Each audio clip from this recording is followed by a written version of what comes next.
In this lesson, we'll be doing some additional tracking to our robot track to account for the parallax in our shot and create data that our composited rubble and fire can stick to.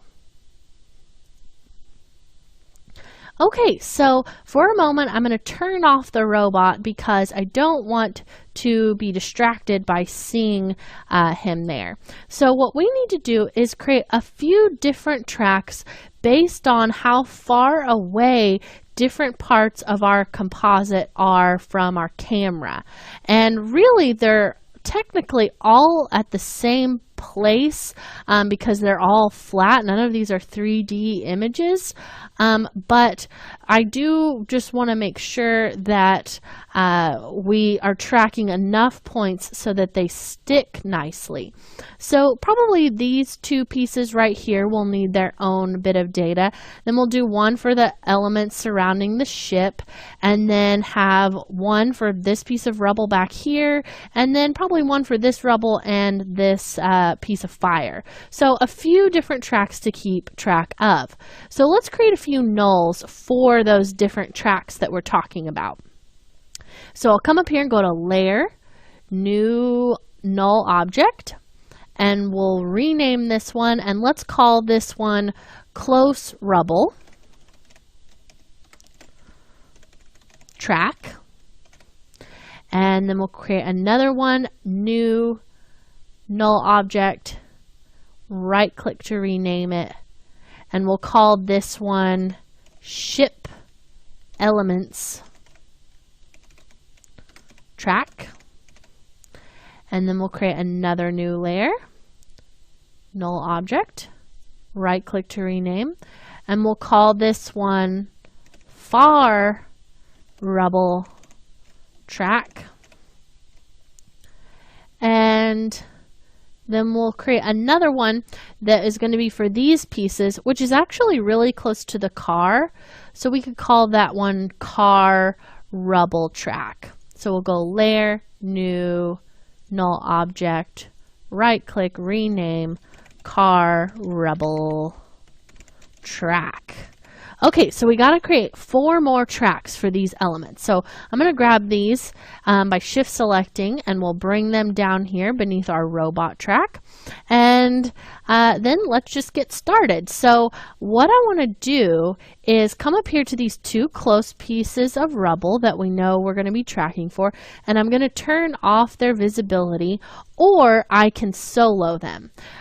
So you can kind of see what it looks like with them soloed, just so you can see we need to pay attention in our shot to elements in our moving footage that are really close on the ground to these 2 pieces. So that's what we're looking for. So I will turn off their visibility so that we can take a really close look at our ground. And if I toggle them back on, okay, I see something that's going to work really nicely for this. And that's this little stick line right here. So let's go ahead and track that. I'm all zoomed in on my composition, and I'll come down to my street again. Let's close our effects and presets and open our tracker. And we'll click Track Motion like always. And we'll click between the search region and the feature region and position this. Okay, so we'll be zoomed in here. And my search area, search region, I'm going to make a little bit bigger. And then we'll make this a little bit bigger as well to encompass that whole stick. And then let's put our attach point kind of right on the edge where that stick meets the concrete, just like that. This is going to allow for a really good track. So you'll notice that I had scrubbed all the way to the end of the scene. So it's okay that I did that. I'll just track backwards this time, or analyze backwards instead of forwards. So go ahead and click that, and you'll see that it is taking a little bit of a longer amount of time because we do have a larger area that we're searching within. which is fine. It doesn't take too long, and we may end up with actually better data by doing it that way. Now, I do seem to have gotten some up and down jitters, but that will be okay because we'll only apply the X data just like we did before. So we'll come up here to Edit Target. We know that we want to choose the close rubble track because that's what we were tracking for. We'll go ahead and say OK. And then let's go ahead and apply the data. We'll hit apply. X only is what we want, so we'll say OK. And what I want to do now is come back up to my pieces we turned off, our 2 spots of rubble, turn them back on. And we can actually shift select these and parent them at the same time. So you only have to have both, you have to have both of them selected, but you only have to grab one of their pick whips, and we can take them down here and parent it to the close rubble track. Now I want you to pay attention to something. If I have my cursor or my current time indicator here at the beginning of my shot, that is important to pay attention to because whatever position those pieces are in when I release the pick whip and my current time indicator is here at the beginning, now those are going to follow along in that way. Now if I undo that and I, let's say, scrub to the end, now they're going to be in a slightly different position in relation to the shot. So you see I undid that, so now they move. So at first they were sticking from here over.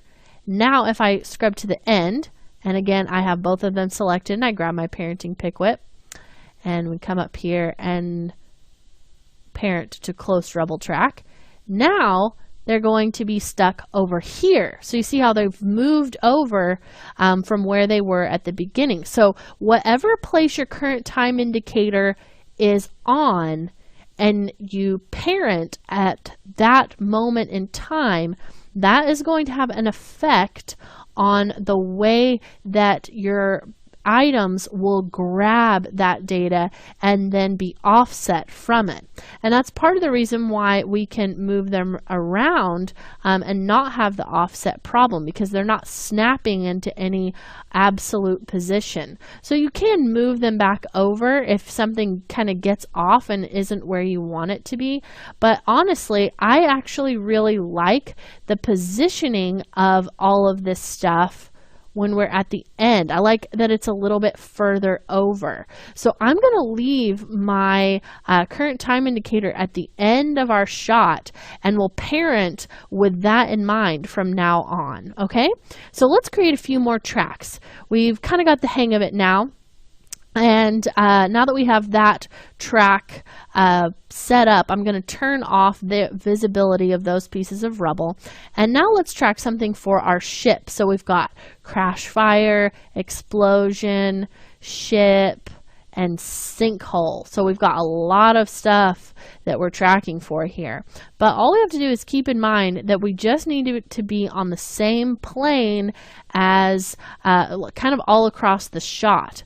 So this big crack in the sidewalk is pretty close to that. It's in front of the car, but it is a little bit closer to us. So I'm going to track right there. So let's come down here. We'll select our street again, click track motion, and I'm just going to left click and drag between the search and feature regions. And we've got this nice big kind of crosshair right there, and I can leave that about the same size and really get a very good result from a track like this. So with my areas just set up in the way that they are, I'm going to analyze backwards. Since my current time indicator was at the end of the shot, we'll analyze back to the beginning, and the data is set. So now we'll edit our target. We'll come in here and we'll set that up to the ship elements track. Go ahead and say OK, apply. We will apply to X only again in this case.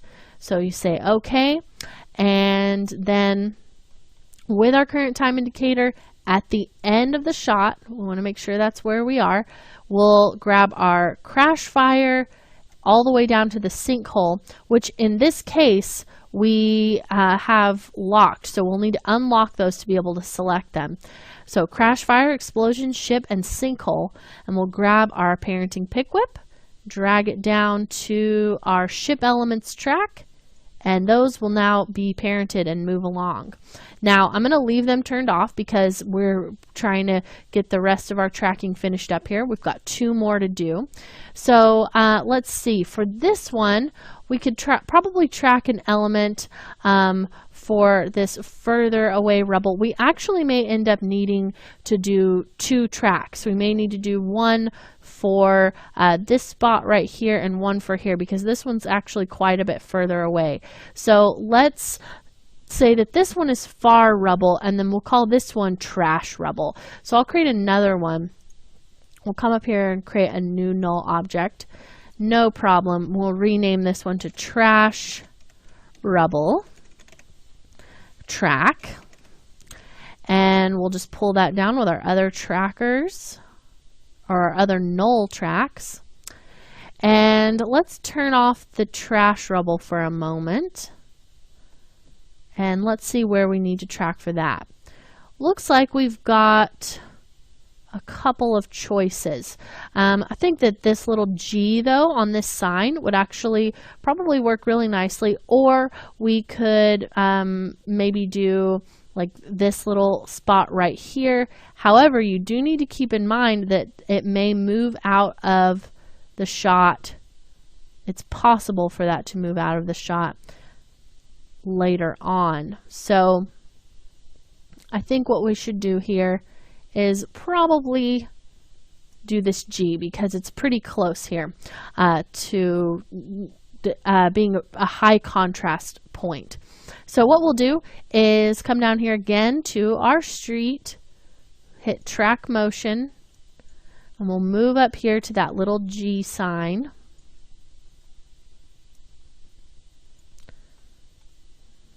Or it might be an 8. It's kind of hard to tell. And then we'll just analyze backwards. And again, we'll just do the X data so it remains the way that we want it to. It does look like we get a little bit of a downwards movement with this one, but I think we'll still be okay with just using X data. So let's edit our target. We'll choose our trash rubble track. Okay.